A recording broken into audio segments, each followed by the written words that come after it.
السلام علیکم ورحمۃ اللہ وبرکاتہ۔ ساتھیوں، آج آپ کو نماز سے ریلیٹڈ میں بات کرتا ہوں کہ جو عام لوگوں کو شبہ ہوتے ہیں بہت زیادہ نماز کے اندر کہ امام کے پیچھے کیا پڑھنا ہے کیا نہیں پڑھنا ہے، تو ان تمام چیزوں کے بارے میں آج تفصیل سے انشاءاللہ گفتگو ہوگی۔ بس آپ سے گزارش ہے کہ آپ 15-20 منٹ جو بھی آج کے دن لگیں وہ آپ لگا لیں، انشاءاللہ زندگی بھر کی آپ کی نماز درست ہو جائے گی۔ تو جو لوگ نماز کے اندر دلچسپی رکھتے ہیں اور جو چاہتے ہیں کہ ہماری نماز صحیح ہو جائے وہ اس کلپ کو ضرور دیکھیں، انشاءاللہ ایک ایک بات تفصیل سے بتائی جائے گی۔ تو سب سے پہلے نماز کے لیے ہمارے لیے مسئلہ ہوتا ہے نیت کا۔ تو ایک چیز کا خیال رکھیں کہ نیت زبان سے ضروری نہیں ہے، یہ تو اصل بچوں کو سکھلانے کے لیے ان کو بچپن سے سکھایا جاتا ہے کہ میں ظہر کی نماز پڑھ رہا ہوں، اس امام کے پیچھے پڑھ رہا ہوں۔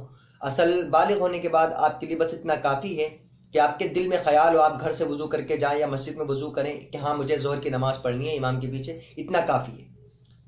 اس کے بعد آپ کو کیا کرنا ہے، امام کے پیچھے جب کھڑے ہونا ہے تکبیر کے بعد جب امام اللہ اکبر کہے گا تو آپ کے لیے وہ اللہ اکبر کہنا، اس کو تکبیر تحریمہ کہتے ہیں، وہ فرض ہے، وہ سب کے لیے فرض ہے، وہ اللہ اکبر کہنا سب کے لیے ضروری ہے۔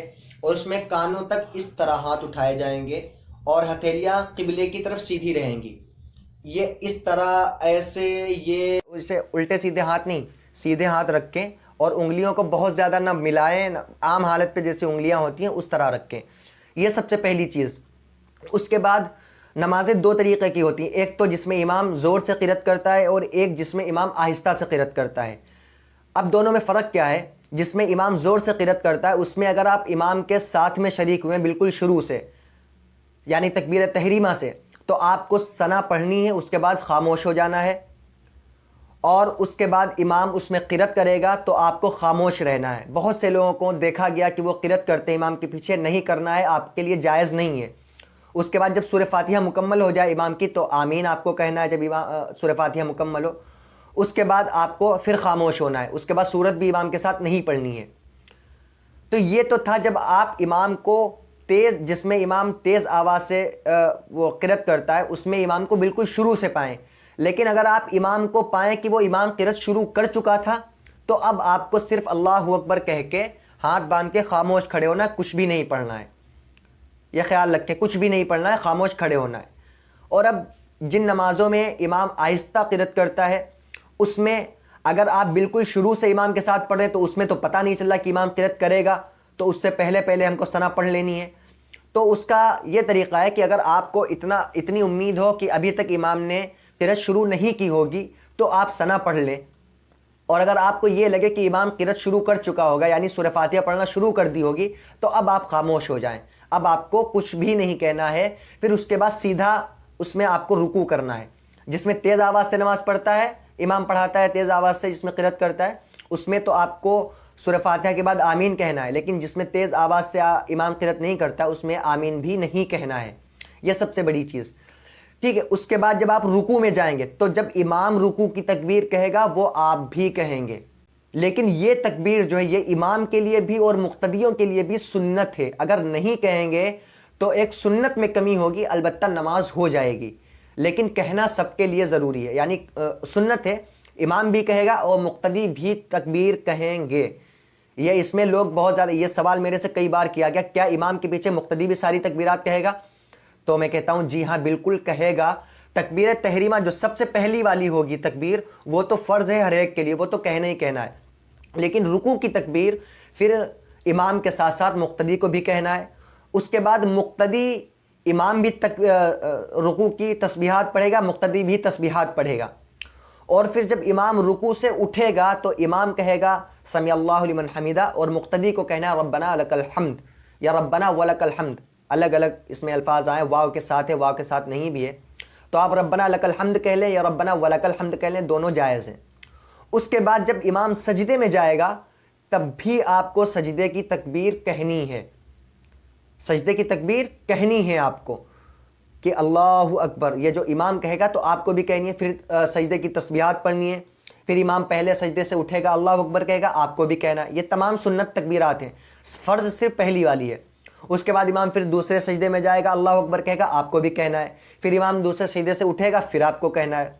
اب جب دوسری رکعت میں امام کھڑا ہوگا تو پھر آپ کو بالکل خاموش رہنا ہے، چاہے امام تیز جس میں قرأت کرتا ہے وہ نماز پڑھا رہا ہو جس کو جہری کہتے ہیں، یا پھر سری نماز پڑھا رہا ہو جس میں امام آہستہ قرأت کرتا ہے. اب دونوں میں آپ کو خاموش کھڑے رہنا ہے. اس کے بعد جب امام رکوع کرے گا دوسری رکعت کا تو پھر آپ کو رکوع کی تکبیر کہنی ہے. اس کے بعد پھر سمی اللہ لمن حمیدہ کہے گا، آپ کو پھر ربنا ولک الحمد کہنا ہے. اس کے بعد جب امام سجدے میں جائے تو آپ کو تکبیر کہنی ہے اور سجدے سے اٹھنے کی تکبیر کہنی ہے، پھر کہنی ہے. پھر جب امام قاعدے میں بیٹھ جائے تو التحیات امام کو بھی پڑھنا ضروری ہے اور آپ بھی التحیات پڑھیں گے. ٹھیک ہے، آپ التحیات پڑھیں گے. یہ تو ہو گئی بات. اور التحیات میں جب اشہد اللہ الہ الا اللہ آئے گا تو اشہد اللہ الہ پہ انگلی اٹھانا ہے اور الا اللہ پہ گرا دینا ہے. یہ تو 2 رکعتیں مکمل ہو گئیں. اب اگر 4 رکعت والی نماز ہے تو امام پھر تیسری کے لیے کھڑا ہوگا اور امام صرف سورہ فاتحہ پڑھے گا، اور وہ چاہے سری نماز ہو چاہے جہری وہ امام آہستہ ہی پڑھے گا. تو اس میں آپ کو کچھ نہیں کرنا ہے، صرف کھڑے رہنا ہے. اس کے بعد رکوع میں تسبیحات پڑھنی ہے اور رکوع کی تکبیر کہنی ہے. پھر سمی اللہ لمن حمیدہ امام کہے گا تیسری رکعت میں. پھر آپ کو ربنا ولک الحمد پڑھنا، سجدے کی تکبیر کہنا، سجدے سے اٹھنے کی تکبیر کہنا، پھر سجدے کی تکبیر کہنا. یہ سب کہیں گے، امام بھی کہے گا اور مقتدی بھی کہیں گے. اسی طرح پھر چوتھی رکعت میں بھی یہی ہوگا. اور پھر امام جب سلام پھیرے تو مقتدی بھی سلام السلام علیکم ورحمۃ اللہ ساتھ میں کہیں گے. ٹھیک ہے، یہ بات ہو گئی. مکمل 4 رکعت کی نماز ہے، جب کہ آپ امام کے ساتھ میں مکمل 4 رکعتیں آپ پڑھیں، یا 2 یا 4 ساری پڑھیں. لیکن اب بات آئی اگر مسبوق حضرات ہیں جن کی 1 یا 2 رکعت چھوٹ گئی ہیں تو وہ اپنی چھوٹی ہوئی نماز کو کیسے پڑھیں گے اور رکعت میں کس طرح جو ہے قرأت پڑھیں گے.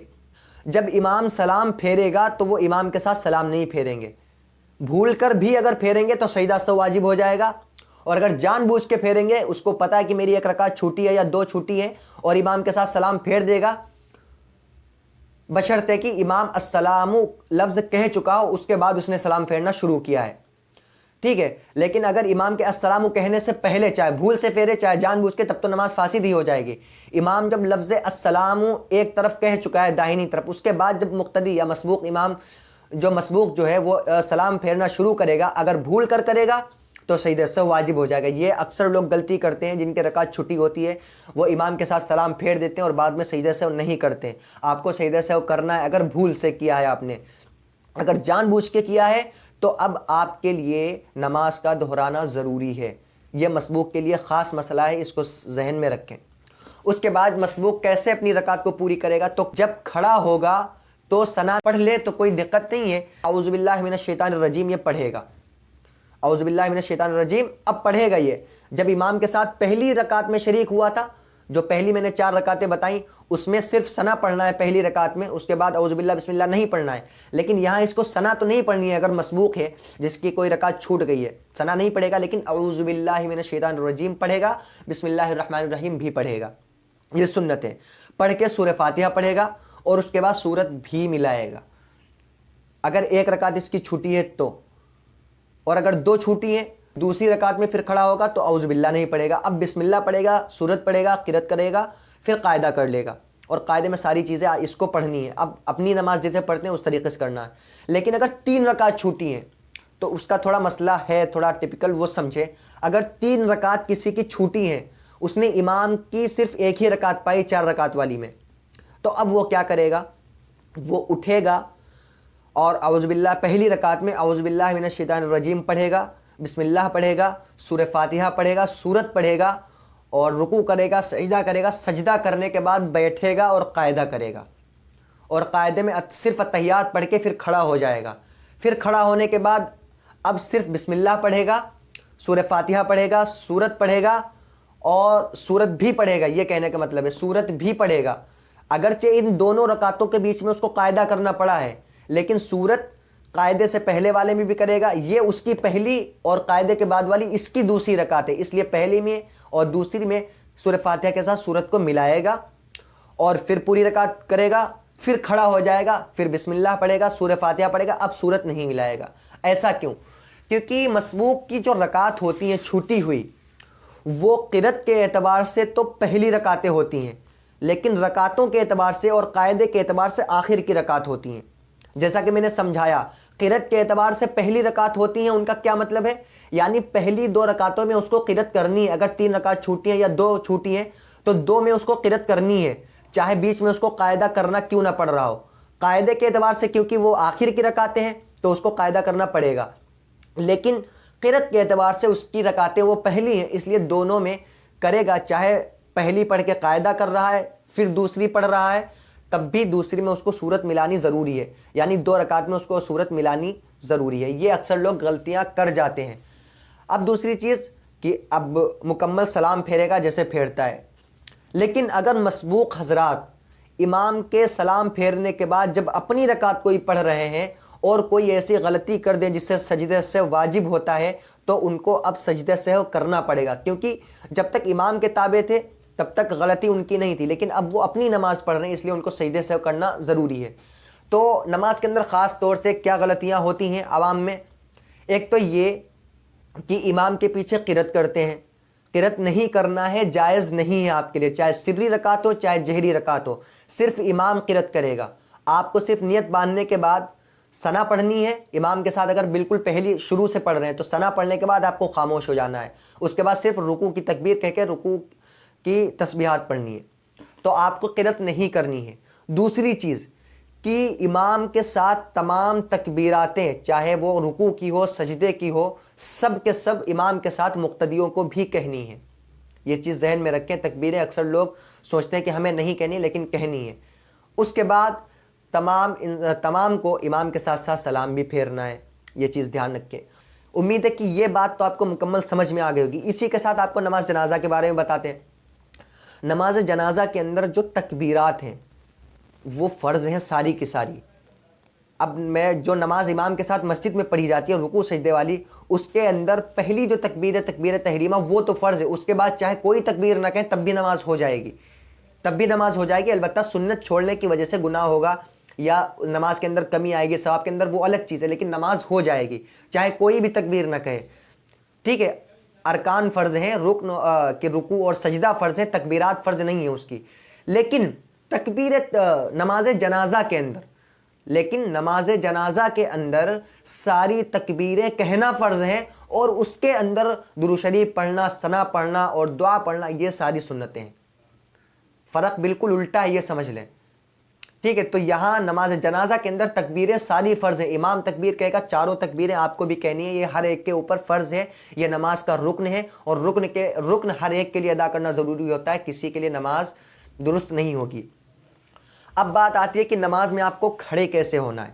یہ تو میں نے بات بتا دی کہ نماز میں کیا پڑھا جائے گا کیا نہیں. نماز میں کھڑے کیسے ہونا ہے, تو جب آپ نماز پڑھیں گے اور جب قیام کریں گے قرأت کے وقت, تو آپ کو اس طرح پیر رکھنے ہیں. کم سے کم دونوں پیروں کے درمیان 4 انگشت کا فاصلہ ہونا چاہیے, تقریباً جو اتنا بنتا ہے جا کر کے اتنا. یہ جو 4 انگلیاں ہیں اتنا یا اس سے تھوڑا زیادہ, اور زیادہ سے زیادہ 1 بالشت. یہ بہت زیادہ پھیلا کے نہ رکھیں, یہ نہیں صحیح طریقہ نہیں ہے, بلکہ درمیانی رکھیں.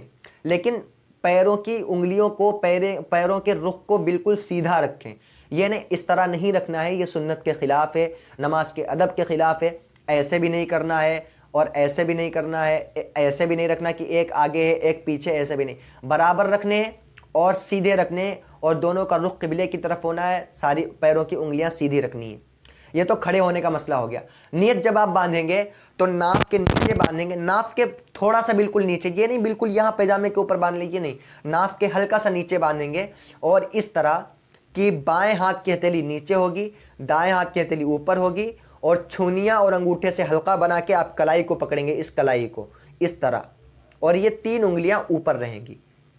سمجھ گئے؟ اس کے بعد آپ کو کیا کرنا ہے, جب آپ یہ نیت باندھے ہوئے ہیں, جب آپ رکوع میں جائیں گے تو کچھ لوگ یہ کرتے ہیں کہ یہ نیت چھوڑ کے پہلے ایسے ہاتھ کرتے ہیں آگے پیچھے, پھر رکوع میں. ایسا کچھ نہیں, بس آپ نیت ہے سیدھے ہاتھ گھٹنوں پہ لے جائیں رکوع کرنے کے لیے. یہ اس طرح کر کے پھر چھوڑ کے ہلانا ہاتھ, پھر یہ لے جانا گھٹنوں پہ, ایسا نہیں. آپ نے نیت باندھ رکھی ہے, آپ دیکھ لیں, اس کو میں کھڑا ہو کے دکھاتا ہوں تھوڑا. آپ نے نیت باندھی, اس کے بعد آپ کو چھوڑ کے سیدھا گھٹنوں پہ جانا ہے. یہ نہیں کرنا ہے کہ آپ یہ چھوڑ کے ایسے ایسے ہلائیں پہلے پھر ہاتھ گھٹنوں پہ لے جائیں, بالکل نہیں, ایسا نہیں. پھر رکوع ہے, رکوع سے اٹھیں گے ایسے آرام سے, اور رکوع میں گھٹنوں کو آپ کو پکڑنا ہے. جیسے یہ گھٹنا ہے تو آپ کو اس طرح پکڑنا ہے, ہاتھ کی انگلیوں کو کھلا رکھنا ہے اور گھٹنے کو بہت مضبوطی سے پکڑنا ہے. یہ سنت طریقہ ہے. اور اپنے پیروں کی پنڈلیوں کو سیدھا رکھنا ہے اور جھکنا اس طریقے سے کہ پیر اور پیٹھ اور سرین یہ سب برابر ہو جائیں، ایک لیول پہ ہو جائیں. یہ سنت طریقہ ہے جھکنے کا نماز پڑھنے کا. یہ طریقہ ہو گیا. اس کے بعد جب آپ اٹھیں گے سمیع اللہ لمن حمیدہ جب امام کہے گا آپ اٹھیں گے ربنا لک الحمد پڑھیں گے تو آپ کو اطمینان سے کھڑے ہونا ہے. ایسا نہیں کہ تھوڑا سا کھڑے ہو پائے تو پھر سجدے میں چلے، مکمل سیدھے کھڑے ہونا ہے، ایک دم سارے اعضاء اپنی جگہ پہ آ جائیں. پھر آپ کو جب سجدے میں جانا ہے تو آپ سجدے میں جائیں گے، ہاتھ زمین میں نہیں رکھیں گے. پہلے آپ کو ہاتھ گھٹنوں پہ رکھنے ہیں، اور پھر گھٹنوں پہ جب رکھ کے ہاتھ آپ نیچے جائیں گے تو پہلے آپ کو گھٹنے زمین پہ رکھنے ہیں، پھر ہاتھ ہٹا لیں گے آپ گھٹنوں سے، گھٹنے زمین پہ رکھیں گے، پھر آپ کو ہاتھ رکھنے ہیں اس طرح، اور ہاتھ رکھنے کے بعد پھر آپ کو پہلے ناک رکھنی ہے، پھر پیشانی رکھنی ہے. اور ہاتھ کہاں پہ رکھیں گے؟ اس طرح کہ ناک کے برابر میں ہو ہاتھ، اس طرح کہ جہاں پہ آپ کے انگوٹھے ہیں یہاں پہ آپ کی دونوں انگوٹھوں کے بیچ میں بالکل سیدھ میں ناک آنی چاہیے. تو یہ طریقہ ہے. اور یہ کوہنیاں جو ہے بعض لوگ سجدے میں جا کے ایسے کر دیتے ہیں، زمین میں گرا دیتے ہیں، ایسا نہیں. یہ رکھنا ہے ایسے اٹھا کے رکھنی ہے، اٹھانی ہے زمین سے اچھے خاصے طریقے سے اٹھا کے رکھنی ہے.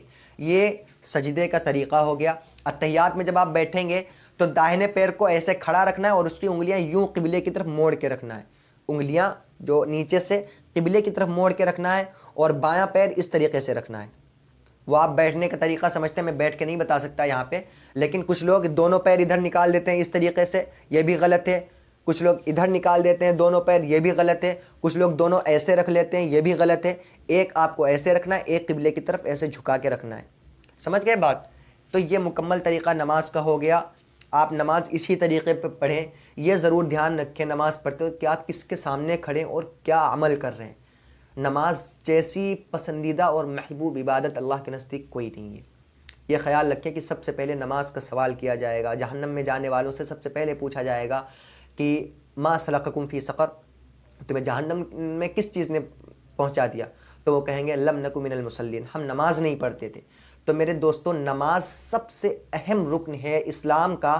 نماز چھوڑنے کے صرف دو ہی بہانے اللہ کے یہاں مقبول ہیں. ایک تو یہ کہ آپ کو موت آ جائے، دوسرا یہ کہ آپ کی حالت ایسی ہو کہ آپ بالکل ہوش میں نہ ہو. صرف یہ دو طریقے ہیں. ورنہ اگر آپ کے جسم میں اتنی بھی سکت ہے کہ آپ اشارے سے نماز پڑھ سکتے ہیں تو آپ کو نماز پڑھنی ہے. بہرحال نماز کسی بھی صورت میں معاف نہیں. اس لیے نماز بہت اہم عبادت بھی ہے اور بہت بڑا اللہ کا انعام بھی ہے، اور اللہ کے سامنے پیش ہونے کا ایک سب سے بڑا ذریعہ ہے. سجدے میں اللہ سے بندہ جتنا نزدیک ہوتا ہے اتنا کوئی عمل میں اللہ کے نزدیک نہیں ہوتا ہے. اس لیے آپ اس طریقے کو سمجھیں. اگر آپ کو اب بھی کوئی پریشانی نظر آ رہی ہے تو آپ ہم سے پوچھیں، ہم سے نہیں اور کسی عالم سے پوچھ لیں جو بھی آپ کے نزدیک ہوں. لیکن میرا اصل مقصد تھا کہ نمازیں جب دیکھتے ہیں کہ لوگ بہت زیادہ غلطیاں کر رہے ہیں، الٹے سیدھے پیر رکھتے ہیں نماز میں، الٹا سیدھا رکوع کرتے ہیں، تو تھوڑی تکلیف سی ہوتی ہے کہ ہم لوگوں نے یہ جو پڑھا ہے، جو علم ہمارے پاس ہے، یہ آپ تک پہنچانا ہمارے لیے بہت ضروری ہے. اس لیے یہ کلپ آپ خاص طور سے، اس میں میرا کوئی فائدہ نہیں ہے، صرف اس لیے بنائی ہے کہ آپ لوگوں کی نماز درست ہو جائے. اللہ ہم سب کو عمل کرنے کی توفیق عطا فرمائے، اور ہم سب کو 5 وقت کی نماز با جماعت ادا کرنے کی توفیق عطا فرمائے، اور ہم کو شریعت کے تمام احکام پر عمل کرنے کی توفیق عطا فرمائے.